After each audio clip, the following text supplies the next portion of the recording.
రామాయణంలో రాముడే ఉదాహరణ. వాల్మీకి చెబుతాడు రాముడి కోపం రాదు, తెచ్చుకుంటాట. ఎందుకని తెచ్చుకోకపోతే పని అవ్వదండి. సుగ్రీవుడికి ఆయన మేలు చేశాడా లేదా, వాళ్ళని చంపాడా లేదా, అప్రతిష్ట కూడా భరించాడా లేదా? మరి సుగ్రీవుడు ప్రత్యుపకారం చెయ్యాలా వద్దా?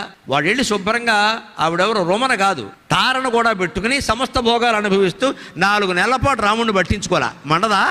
అప్పుడు వచ్చింది రాముడు కోపం, రాలేదు, తెచ్చుకున్నాడు. ఏమన్నాడో తెలుసా? లక్ష్మణుని పిలిచి వాళ్ళని పంపించిన దారి ఇంకా తెరిచే ఉంది, మూసుకోలేదని చెప్పు అన్నాడు. దెబ్బకు వచ్చాడు వాళ్ళ లెక్కకి. అంచేది మిత్రుడు కూడా హెచ్చరించకపోతే పని చేయని కాలం త్రేతాయుగం. ఇప్పుడు ఎలా ఉంటుందో మీకు తెలిసి ఇక్కడ ద్రోహమే చేస్తారు. ఇక్కడ నువ్వు నమ్మావంటే ద్రోహం అయిపోయినట్టే. నమ్మక ద్రోహం అనే మాటే పనికిరాదు. నమ్మకం ఉన్న చోటే ద్రోహం ఉంటుంది. నమ్మడం నీదే తప్పు. నమ్మినట్టే ఉండాలి కానీ నమ్మకూడదండి. ఈ నట్టు బాగా బిగించాలి. వాడు కనపడినప్పుడల్లా నిన్ను తప్పితే ఎవరు నమ్ముతామయ్యా అనాలి. వెనకాడి నుంచి ఒక కెమెరా వేస్తూనే ఉండాలి. తప్పది.